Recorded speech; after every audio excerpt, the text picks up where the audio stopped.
How to hide friends list on Facebook. First, log in your account or sign up if you don't already have one.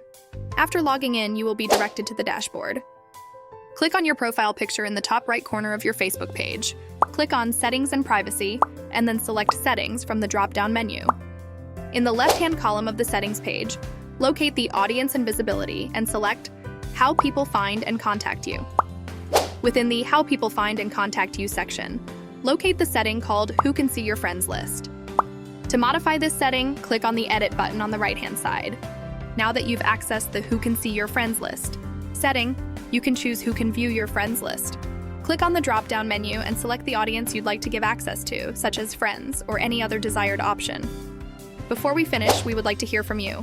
If there are any specific topics or tutorials you would like us to cover in our future videos, please let us know in the comment section below.